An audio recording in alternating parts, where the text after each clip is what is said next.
Euzu billahi mineşşeytanirracim. Bismillahirrahmanirrahim.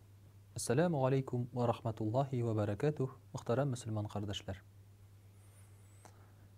Allah Teala'nın rahmeti bilen bugün tevbe turunda sileşip gitik ele. Muhterem kardeşler, tevbe degenden soň bizning başımızga türlü uylar kile. Kimdir tevbe degen sözden korka. Çünki benim tevbe iterlik bir günahım da yok dey. Kimdir tevbe degеш, kirisinçe günahların isket şirede, abav bigirek günahlarım kup indi benim dey. Şulay oğinde tevbe degen sözünü, əligide bayağı biz nindidir grandios, ya bulmasa bik zor əybir dip küs aldına ketirebiz. Akubu biz tevbe degen sözünün mağnesini de bilmezke mümkün. Mesela kaybir Müslümanlar kilip sıraylar. Hazret, 2 rekat tevbe namazı okusam, benim günahlarım bitemediler. Şundan da bar şunday 2 rekatli namaz, nafil namazı tevbe itkenden soň okulatırgan hem anı tevbe namazı dip atılar. Mene bugün şuşu tevbe turunda tefsille bir eksilep, anın bütün mağnelerin anlatıp giderge tırışırız.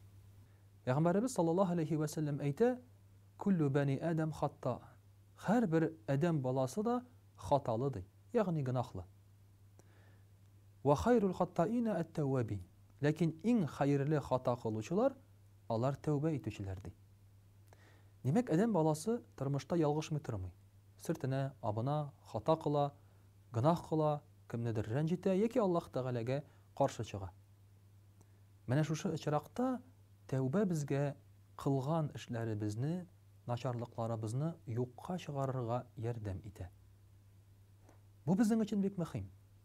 Çünkü bitkay vakitta ötken gamirge kaytıp meselen, nindidir hatanı düzeltesi kile, ama düzeltip bulmay, kaytıp bulmay. Bu içirakta tevbe ol günahını unutırga, yeki unuttırırga yardam ite hem tırmışını yangadan başlarga yardam ite. Şulay yok muhterem kardeşler, eğer de kişi günahları gafu itilmese, ol depressiyaga bata. Allah'ı Teala bizge kirek nerse için? Anga tapınır için, ya bulmasa anga baş yer için gene tügül. Bizge rahim şefkatli küz bilen qarab, bizni gafu iter için. Nuh aleyhisselam özünün kavmin dinge çakırganda eyte, kilegez dinge di, iman kitiregez, Allah'ı Teala sizni gafu itüçidi. Yani Allah'ı Teala'nın bizge bulgan münasebeti gafu itüçi. Anın kılaçları ceyilgen, açılgan. Eğer sen kilsen, ol seni kabul iterge ezir. Caza verir aldından Allah'ı Teala her vakit gafu itüçi. Eğer kişi gafu itinse, tevbe etse Allah'ı Teala keçirüçi. Mene şu uy fikir, günahlarımızga tevbe itirge mümkünçilik bulu, bizge muhterem kardeşler, bu tırmışta bek zor jingillik bire. Biz özümüzün pıçıraklılığımızı üstümüzden düşüre alabız. Özümüzni batkaqlılıktan, günahlardan kutkara alabız.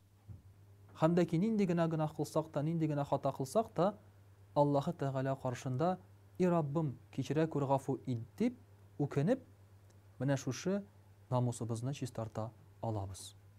Bu bek mühim bit, muhterem kardeşler. Kaybir kişi mesela doğru yolga basa almay, özün bek günahlı deyip uylap. İndi bin bir vakitte da keçirilmem, benim günahlarım kupti. Hem kup kişi hatalana. Allah'ı Teala et-tevvabur rahim. Tevbe kabul etüçi hem rahim şefkatli. Hatta Kur'an'ın en birinci suresinde okuyulgan Elhamdülillahi Rabbil Alemin Er-Rahmanir-Rahim. Allah'ı Teala rahim şefkatli deyilgen. Mene şuşu tevbeleri bizni kabul etüçi. Şunun için muhterem kardeşler, tevbe bizge, özü bizge bir kerek eybir iken. Allah'ı Teala'ga tugul, özü bizge kerek. Özü biz bilen kileşir için, özü bizni kabul iter için, hem günahlarımızı düzeltir için, özü bizge başka türlü küz bilen karar için. İndi tevbe nersesin o? Tevbe ol muhterem kardeşler, 2 rekatli namazgına tugul. Tevbenin tip şartı, kılgan günahlarına ukenu, hem ol günahlarını yangadan kabatlamau. Mene hazır uylap qarıqalı. Тәүбә димәк ниндидер гамәл белән бәйле түгел икән. Тәүбә бәйле икән йөрәк белән һәм күңел халәте белән. Әйтик, мәсәлән, син ниндидер эшне эшләдең, начарлыкны. Һәм хәзер син шушы эшләгән эшкә үкенәсең. Ягъни ник эшләдем икән дип үз-үзеңне кимерәсең яки ачуланасың. Бу һәрберебезгә дә хас әйбер. Кемдер моны тышкы яктан эшли, кемдер эчке яктан эшли. Кемдер үзенең гөнаһлы икәнен белеп, тагын да тирәнрәк баткаклыкка бата, ә кемдер үзен эчке яктан кимереп, депрессиягә кирип китә. Менә шулай итеп үкенә башлыйсың шушы эшләгән эшеңгә. Ләкин бу гөнаһның кичерелер өчен аны яңадан кабатламау җитә. Үкенгәннән соң. Үкенеп кенә булмый. Мәсәлән, бик күп кеше бит гөнаһында үкенә үзенең. Бәлки ниндидер бер хәмер эчүче дә эчкән сайын үкенәдер үзенең эчкәненә. Әмма ул бит бу эшен яңадан кабатлый. Димәк, чын ихлас күңелдән үкенгән кеше яңадан бу эшен кабатламый бер вакытта да, хәтта аңа үлем янаса да. Менә бу чын-чын үкенү була. Һәм яңадан шушы эшне кабатламау белән син үзеннән үзе тәүбәгә килгән булып саналасың.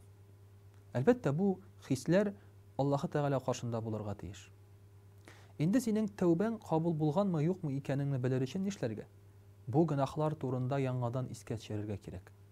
Әгәр дә син бу гөнаһларны искә төшергәннән соң, синең күңелеңдә яңадан үкенү хисе, шушы гөнаһларны кылганыңа яңадан кайгыру хисе уянса, димәк, шәт иншааллаһ синең тәүбәң кабул ителгән. Күп кешеләр бит үзләренең гөнаһлары турында уйлау белән шундук йөзләре караңгыланып китә. Бу чын иманлы кешеләр, чын мөэминнәр, чын галимнәр. Хәтта мәсәлән Әбу Ханифа рахимахуллаһ базардан барганда, бер малай аның аягына баскач, дөресрәге бер малайның ул аягына баскач, теге малай кычкырып җибәрә, Алладан курыкты. Һәм Әбу Ханифа аңын җуя. Аңына килгәч, ник аңыңны җуйдың дигәч, Алладан курык дигән сүзне күз алдыма китердем дә, шушы куркудан аңымны җуйдым ди.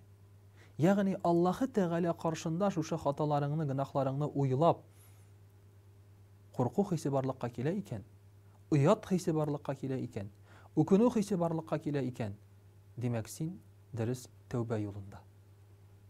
Мөхтәрәм кардәшләр, тәүбә иткән кеше шулай ук үзенең гөнаһлары белән мактанып та йөрми. Менә безнең күп очракта күрергә туры килә, кеше гөнаһ кыла, аннан соң яңадан кешеләргә сөйләп йөри. Эй, шуны кылдым, тәүбә иттем инде мин аңа. Ул аны исенә дә төшермәскә тырыша. Пәйгамбәрбез саллаллаһу алейхи ва саллям әйтә, кем тәүбә иткән ди, шуның бөтенләй гөнаһы булмаган кебек булыр ди. Ягъни ул бөтенләй ул эшне кылмаган кебек булыр ди.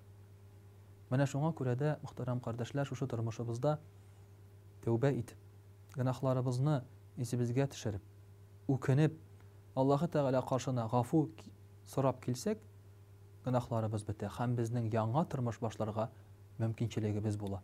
Ничә яшьтә булуга карамастан. Тәүбә ул, мөхтәрәм кардәшләр, безнең өчен бик яхшы форсат тормышыбызны үзгәртергә, үзебезнең җаныбызны агартырга. Вассаламу алейкум ва рахматуллаһи ва баракатуһ.